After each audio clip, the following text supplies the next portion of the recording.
When I was going through my divorce, I was constantly searching online, looking for other help, looking for people who had been there, who had done it before, and could, in all honesty, just tell me, how the hell can I get through this? I wanted to know it was going to be okay on the other side. And it didn't matter how many of my friends told me, you're going to be fine and you're going to get through this. I really wanted to lean on a divorce expert. And I have one of those experts here with us today. So let's get started. Welcome to the Crazy Ex-Wives Club, a podcast dedicated to helping women navigate the emotional journey that is divorce. I'm your host, Erica, and if you're trying to figure out life after the big D, welcome to the club.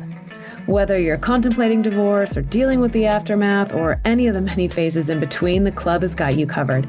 Each week, you'll hear stories from women who have been in your shoes. This isn't about spilling tea on divorce details. This is about giving you the tools to take control of your own healing journey. Listen in weekly for advice, tips, and tools to help you move through each stage of the process. Welcome back to another episode of the Crazy Ex-Wives Club. I'm your host, Erica, and today is all about the things you wish you knew before you got divorced. So kind of as you're navigating that process, good Lord, there are so many things that pop up that for those of us who have been there, done that, we got some tips for you. And I invited my friend TH Irwin on. Her and her best friend, Jessica, run an amazing company called the exExperts.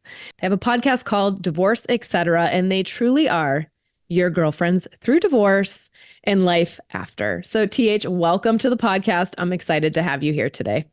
I am super excited just to chat with you. So thank you for having us or having me.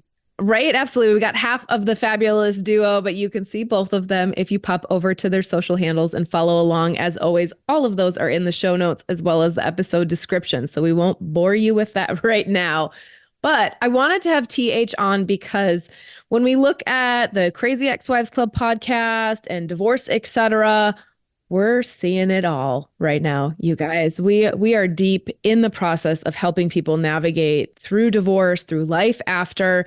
And there are some common themes that come up. There are some pitfalls we all trip into. And I really wanted to explore those today with TH. So before we jump into that, TH, tell us a little bit about your story, because I love the story that you and Jessica have about how all of your experts unwound.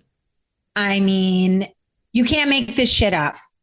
So Jessica and I met while she was in college and I was in college. She was 2 years younger than me and she was dating my best friend. He was at school with her, so I went to visit their school and she runs up to me. It's Halloween. Okay. So everybody think back. Halloween, senior year, college, you're pre-gaming, you're partying, you're probably half gone already by 8:00. I go into the party with my girlfriends and this skinny little thing runs up into my space, into my face. It's like, oh my God, oh my God, oh my God. Are you TH? Are you TH? And I was like, oh my God, where's Darren? And then I went and found Darren. I didn't know anything about her. Who's this stranger invading my space? I'm here to have fun. You're like a lost dog. Like, I don't know what's happening here. So later she went up to Darren. She's like, I met your best friend. She's a fucking bitch. So that's how the best ones start, Listen, this is me. Take it or leave it. I didn't know who you were. You're invading my space and you're kind of ruining my vibe. So back off a little bit. So anyway, she graduates and she and Darren move in together. And I am dating the man who becomes my husband. And the four of us become fast friends, couples friends, doing all the things. We got engaged a month apart, married a month apart. Our boys are a week apart. And then 13 years into our marriages, within a week of each other, we find out that our husbands are not just cheating on us, but going on trips with their girlfriends as if they were their wives or girlfriends without a wife at home and children at home and traveling with them. And it all imploded at the same time because they were covering for one another. And as it turns out, many of our friends knew that they were cheating on us. And many people had told me, he's cheating on you. I've seen this. But I was not in a space to hear any of it. because then what am I going to do? Like, if I really take in what you're saying to me, what am I supposed to do with that now? It's better if I just am robotic. Untrue. That's one of the what I wish I knews. So my special ex, a week after Jessica found out, I got a phone call while on the carpool line with my son from this woman asking me who I'm married to. And this is 2008, everybody. So I'm aging myself a little, but I was 38 years old. And I'm picking up my son and then going to pick up my other girls after a half day of work. And I'm like, are you selling me insurance or something? She goes, no. She goes, I'm engaged to your husband. Or I'm engaged to so-and-so. And I'm like, how do you know it's the same guy? She goes, I met your kids. I said, you just saved my life. For those to be the first words to come out of my mouth, I mean, I was waiting for somebody to save me. And ironically, it was her. And that was one of the best days of my life. May 8th at 2:20 in the afternoon in a place where you never get phone service. The universe was there for me that day and set me free. So Jessica and I were going through this process together. We're like, holy shit. None of our friends are getting divorced. We don't know anything about this. Our parents are married 50 plus years. What the hell what are we going to do? So the fact that we had one another lock and step with one another through the business side, which everybody is very hard, and exExperts can help you through all of that. But the emotional side, having your best friend, I don't have to explain anything. I could just say stuff because she was dealing in it differently, but the same. Her ex-husband took accountability. My ex-husband very clearly said that it was really all my fault. So we had very different divorces, but had each other. And that is how exExperts came to be, because how lucky were we, and how many people need a girlfriend through it all, whether you're a man or a woman. And that's what exExperts serves to do, to empower you to make the best educated choices for yourself and your family. That's what exExperts provides. Yeah, because so much of I like to stay on the emotional healing side, but so much of being able to do the healing work is having the knowledge, being empowered so that you have the facts. You don't have to worry about the what ifs because you understand what's going to come up next, and for a lot of those pieces, right, finding the right lawyer or what the process looks like or how to divide your assets, there are checklists for the business side of divorce. And there are great resources. Like you guys are a great resource to go to the website and learn more about it. And then there's all the stuff that comes up after, right? All of the pieces that you don't expect that kind of knock you on your butt because they are the woo side, right? They're the healing. They're the parts that's not linear. It's not, filing for divorce is very linear, no matter how long it takes. If they really fight you and it takes forever, but either way, it's going to move forward and it's going to eventually get to a, stamp in the courts and it's filed. So you do have one of the craziest stories I've ever met, mainly because you had your BFF through every phase of life. Yeah, but then even before it's stamped, right? Now I've got this news and you've not been around for 4 years. I'm thinking, who the hell are you? Father of the Year now? You don't even know who their teacher is. You don't even know where all of them go to school because his affair was 4 years. And it was a humbling process. And you do handle the business side, but emotions go along with it. He's bad-mouthing me. How can he bad-mouth me? I've been taking care of our kids. He should be thanking me. Shoulda, coulda, woulda. And then accepting the fact that I married somebody like that. How the hell did I get into this spot? And we just did a podcast about how did I even marry my ex with Tracy Ross. You can blame yourself as much as you want, but it's really not a blame game. It's really unearthing yourself, your strengths, your lesser strengths, and why you attract people like that. So it's a big thing to unravel, but acceptance, accountability, responsibility are some of the big things that we really preach here, and none of it's easy. and none of it happens overnight. But if you've got someone to call, like the experts or like Erica, it will make your journey a lot gentler than it probably was for us, right? Right? Because I really, there's that statement of like, you just need to make it, the light only needs to shine one more step forward.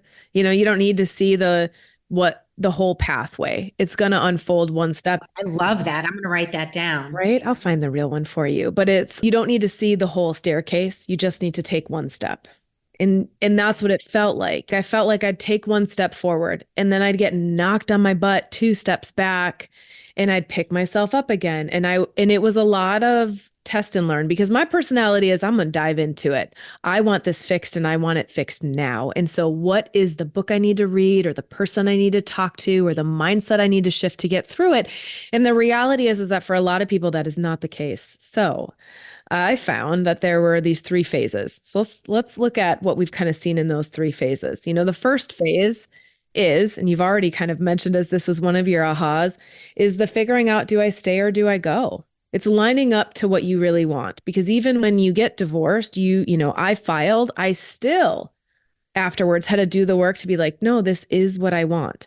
Because that fear of having to face what my intuition had been telling me, what I had felt that there was something wrong for all these years, but I avoided for a very real reason. It was too scary to think about that. So what else have you seen in that phase that's really helped people? Well, let me just dig into that a little bit more. Like, don't you think, some people say, I never saw it coming. I never knew. I believe you consciously that you didn't know, but subconsciously, don't you think we all knew? I definitely knew. And it was fear that kept me away. And I also felt like I was going to be a bad mom. I'm going to ruin this family. How selfish am I to break up this family, even though, side note, it clearly was already broken up, right? But I was the one to make the move and be the bad guy here because I'm unhappy. And it gets even harder when then that other partner is doing their best to try and control the narrative. I don't want to quite say manipulate. Absolutely, sometimes it is. But again, imperfect humans, we all try and control a narrative to the way that we want it to go so that our life remains as easy as possible. And so when you have somebody else who's also inserting influence that's not really how it happened, or why would you think that, or you're overreacting, right? It gets really hard to understand what's real and not real. But don't you think, so on that day on May 8th, it's like someone took the blinders off. And it was easier because I was like, wow, I'm actually really not crazy. And I probably am a good mom. All those things were coming into my head. I am capable. All of the things that were being suppressed through his messaging, his actions that I was taking on, like, if I just did this, or if I just did that, maybe it would be better. I really am the problem here. So I think that really seeing and hearing is your first best day ever, right? Now, you guys don't have to tell me. I see it. I don't have an armor. I'm not wearing, a suit of armor.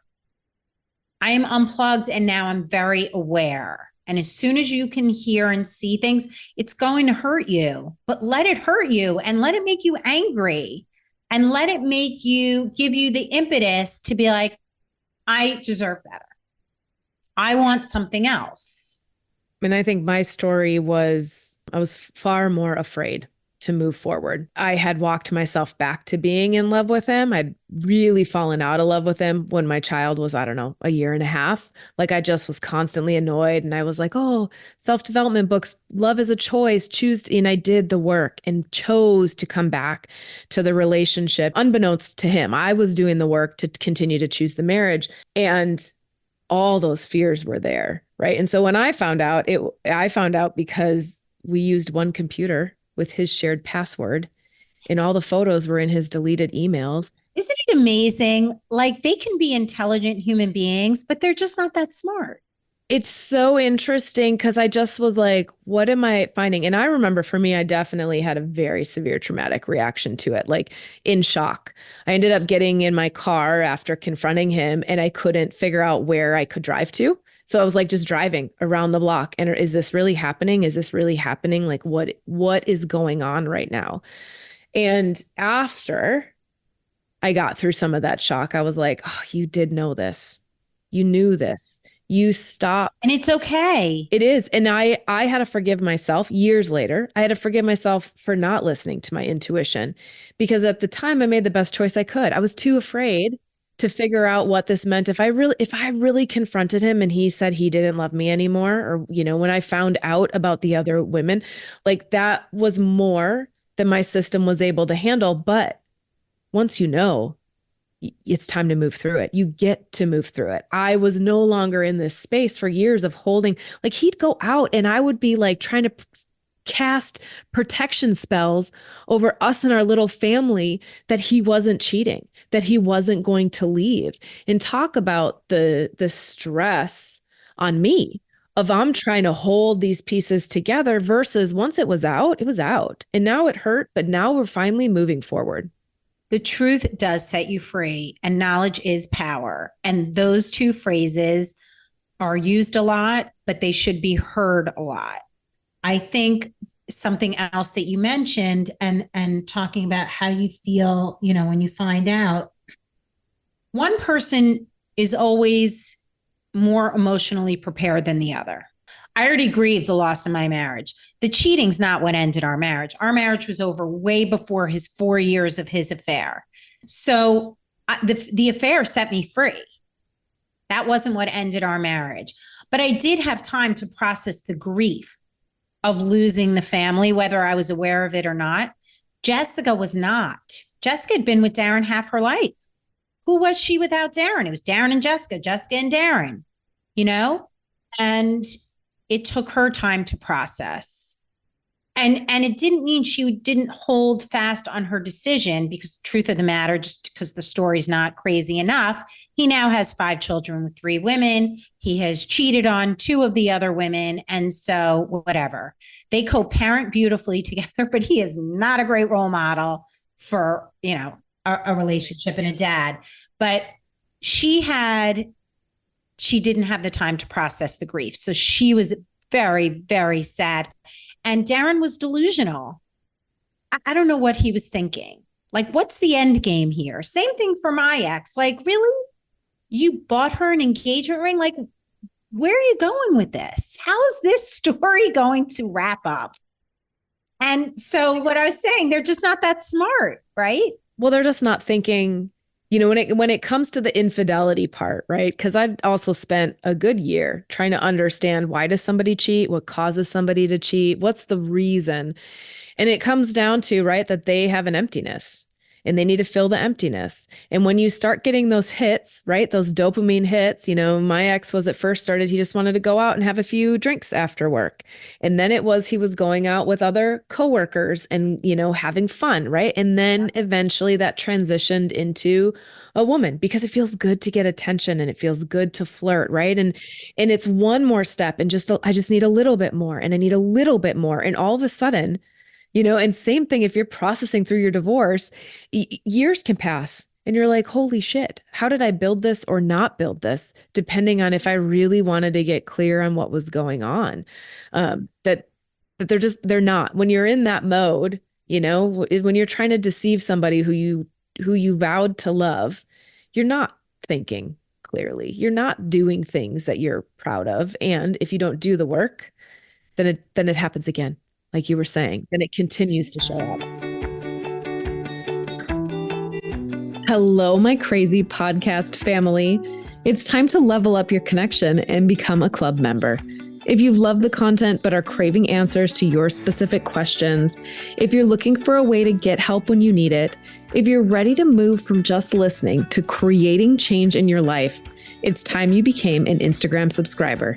You'll unlock exclusive private content that you won't find anywhere else. Subscribers get VIP treatment with direct Q&A sessions, weekly lives, and the ability to get support when you need it, all on a platform you're already on. No new signups, no new websites. Just head over to our Instagram page, click that subscribe button, and join the inner circle now. Subscribe today and keep the crazy fun going.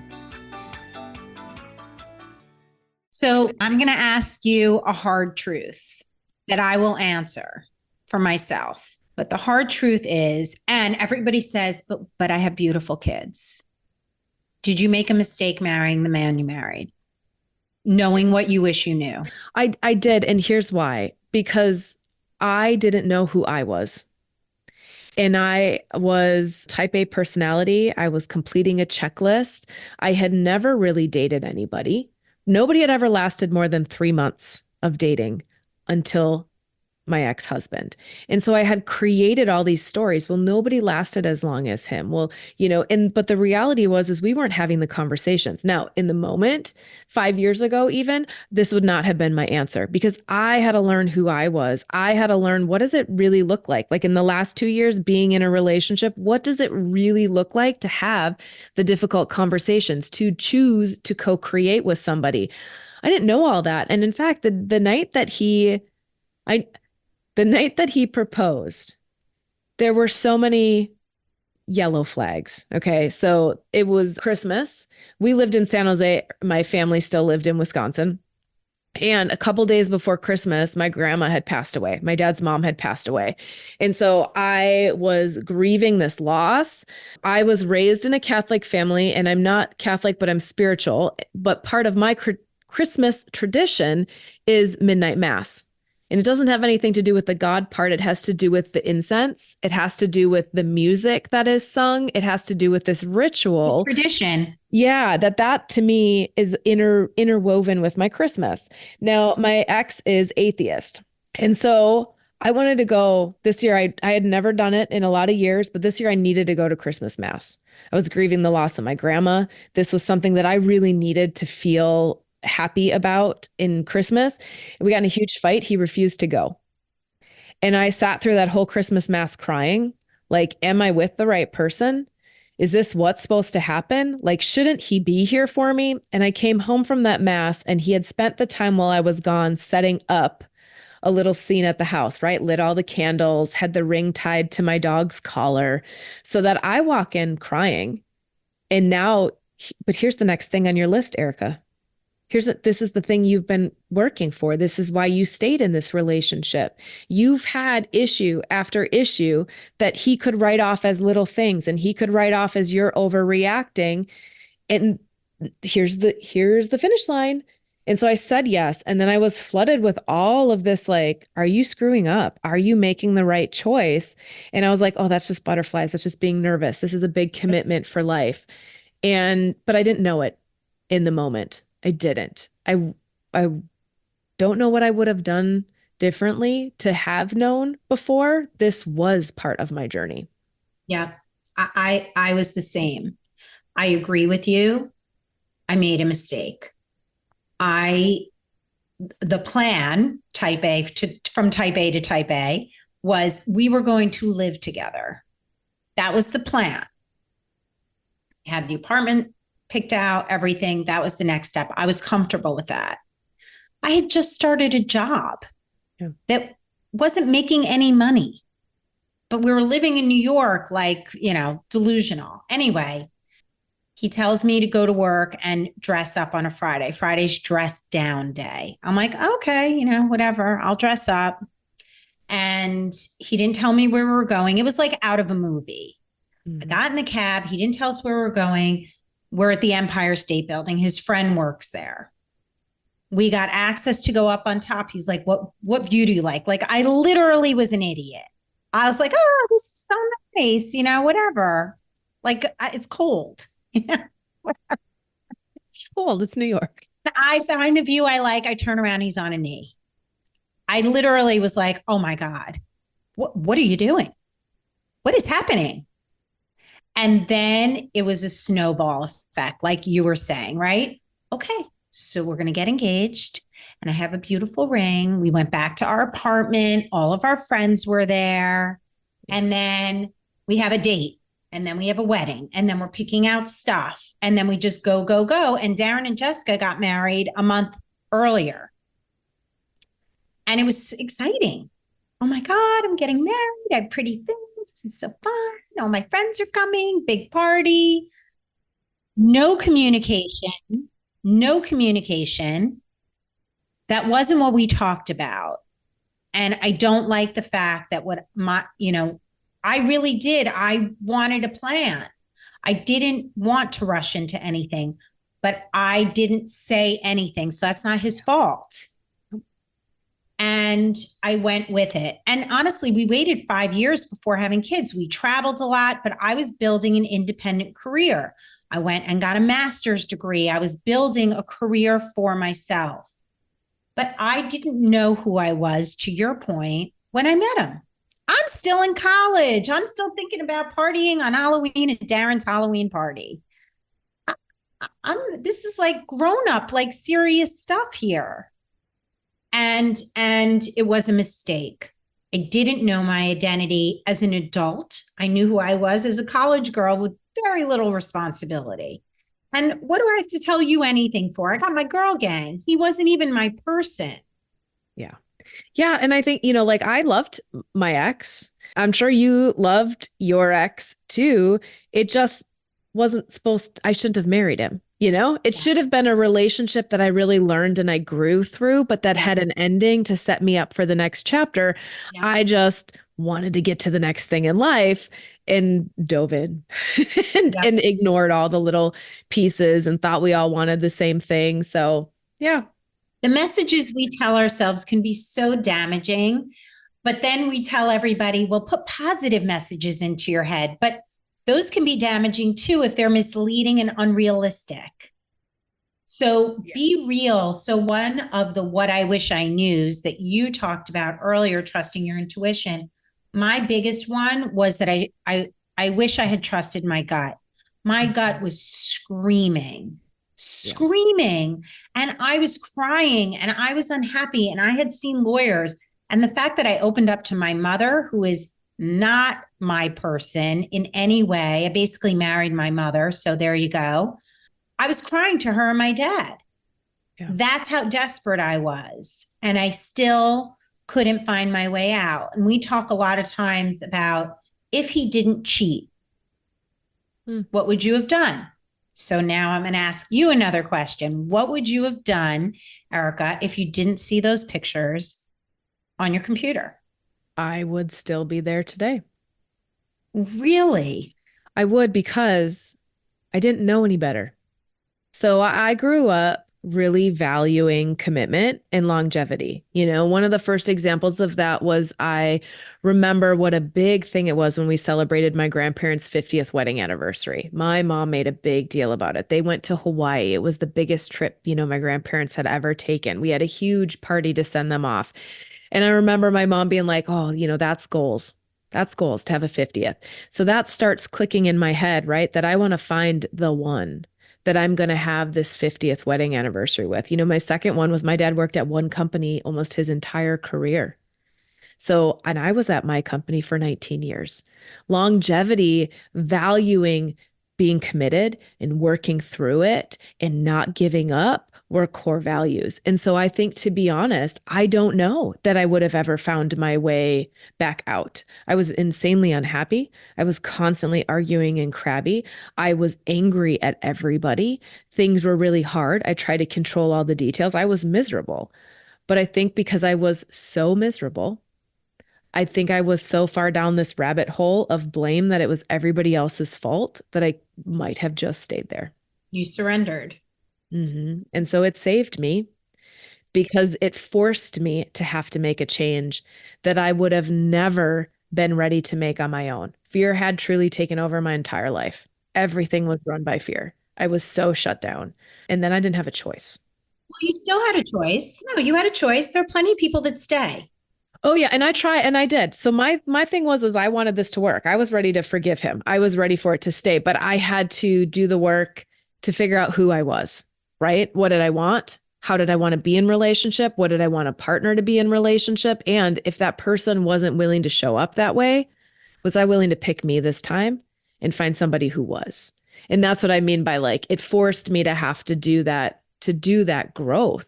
And that's what I did in the 2 years. So we were separated for 2 years while I tried to figure out, first, while I tried to desperately save it, desperately saved it.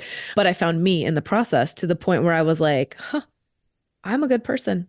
I deserve more.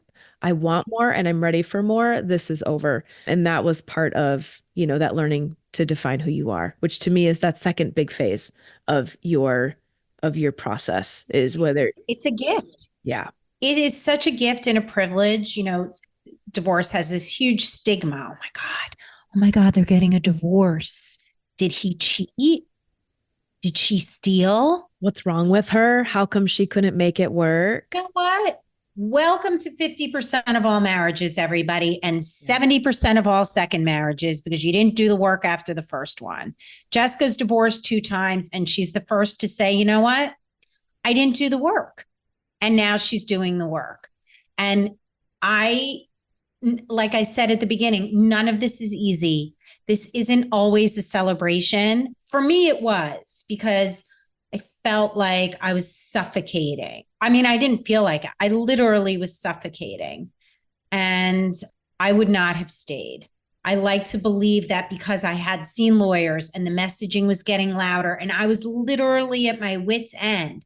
I needed someone to hold my hand and say, here, knock on this door.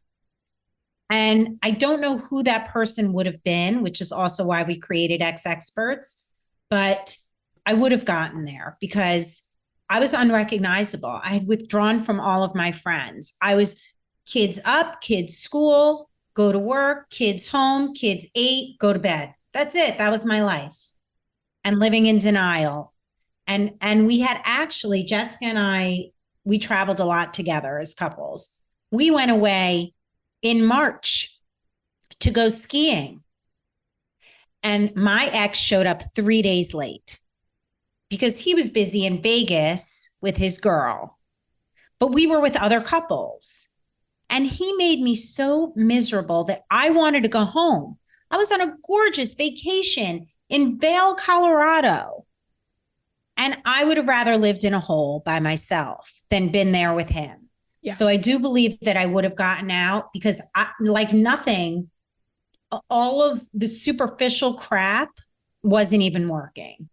Yeah. And I think that that's such a good clarification, right? I'm sure for how much time you spent thinking about talking to or researching lawyers, I spent on therapists because I was too afraid to move forward, and whatever you focus on, that is the thing that's going to keep building, right? Once you get like, what would it look like?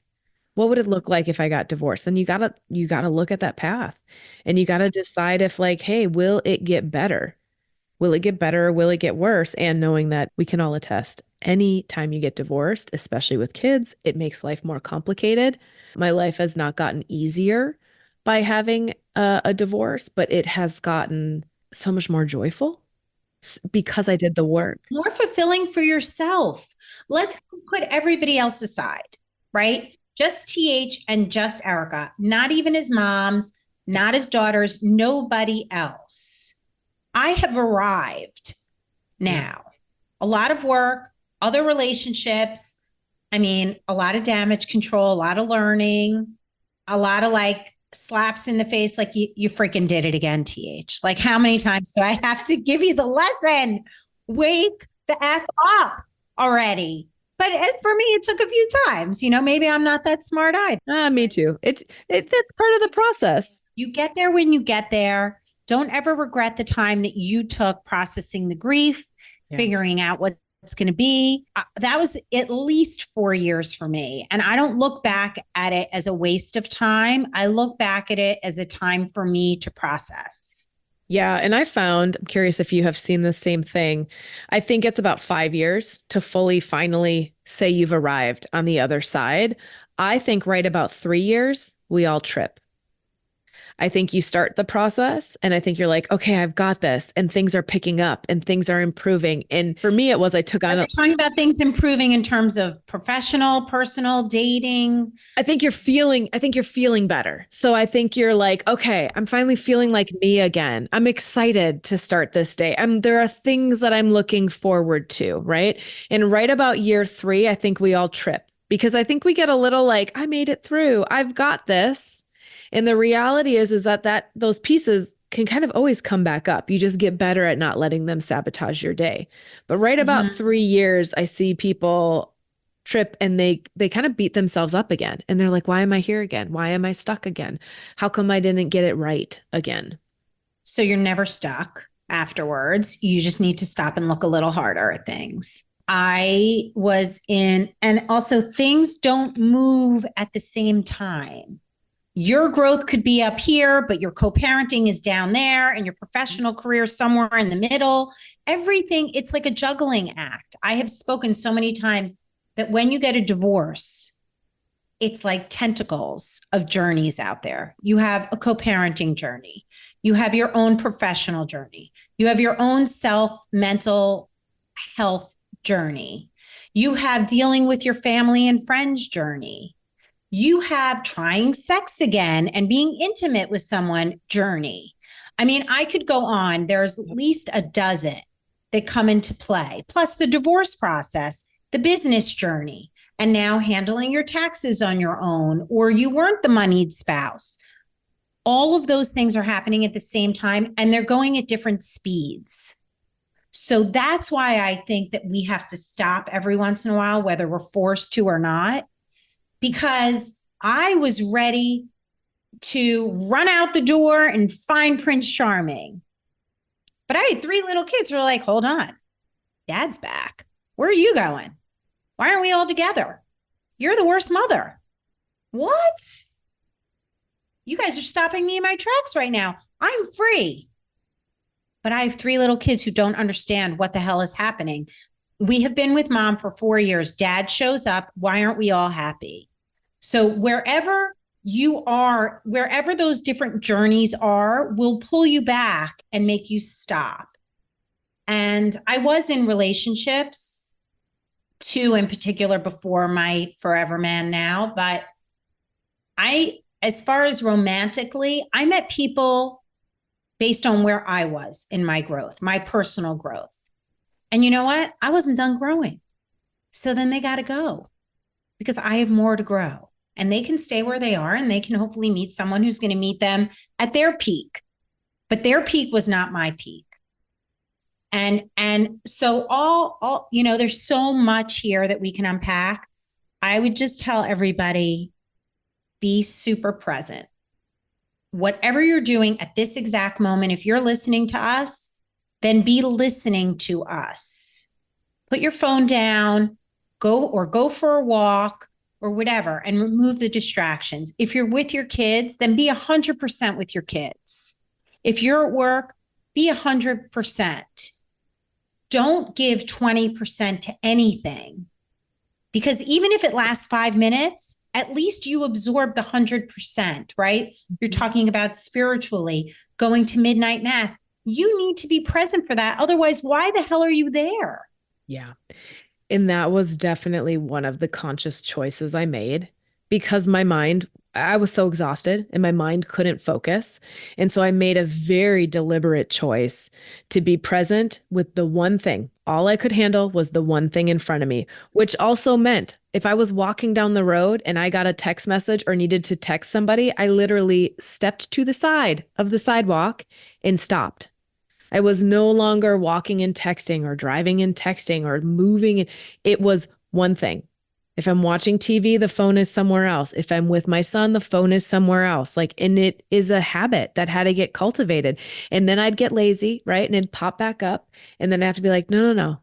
I am present with one thing at a time. One thing gets my all, because multitasking is too hard. It doesn't give anybody anything good. Multitasking is like fixing, right? Neither one of those things actually work. You can't fix anybody. You can't fix any situation. Yeah. You can focus on yourself. You can put in your best self, but you can't control what happens around you.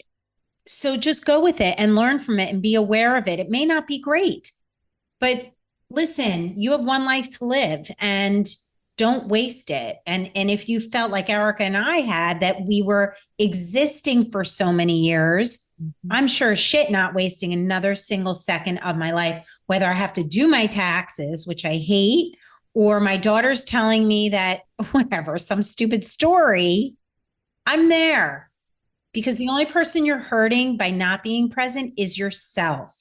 You will not be productive with your taxes or yourself or your kid or your love life or your job if you are not present and focused and resolve it. Yeah. Yeah. I love it.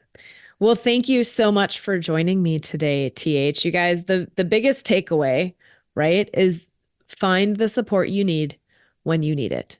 You will all be at a different place at a different time. You'll all have different conditions to your divorce, but there are amazing resources out there. You can pop over to the crazyexwivesclub.com. You can pop over to exExperts. We are here to support you in what you're looking for. And in fact, TH has an offer for you guys to support you wherever you're at in your journey. So TH, you want to tell listeners what they can get today? So if you guys email us at hello@exexperts.com, I will give you a free 30-minute session with me where I can create a roadmap to the free resources that we have on our website. This woman I spoke with yesterday is dealing with parent alienation. So I gave her some education. I gave her some people to speak to, because exExperts is a community of real life experts like myself and Jessica, and the professionals. And we are all ready to share trustworthy, vetted, reliable information. Do not Google the word divorce ever. Go to Crazy Ex-Wives, go to exExperts in divorce, etc. We are trustworthy resources. We will guide you. And if we don't have the information, we will get it for you. So if you email hello@exexperts.com, we will set you up. We will set your roadmap. I will hold your hand. Yep. And we'll get you where you need to be. Yeah, that's the thing. There are so many amazing resources. We want to make sure you find the right ones to help you. I mean, our business is understanding who's got the good programs, the good support, the good approach. We've tried and tested a lot of them. We've looked through a lot of them. We know what works. So we are here to help you guys. Until next week, give yourself some grace. Check out the resources over at exExperts, and we'll be back next week with another great episode. And that's it. Another great episode of the Crazy Ex-Wives Club, a podcast for women learning how to heal from their divorce. Tune in next week for more advice and tips to help you figure out life after divorce. And until then, give yourself grace, do the best you can, and know that this is all part of the process.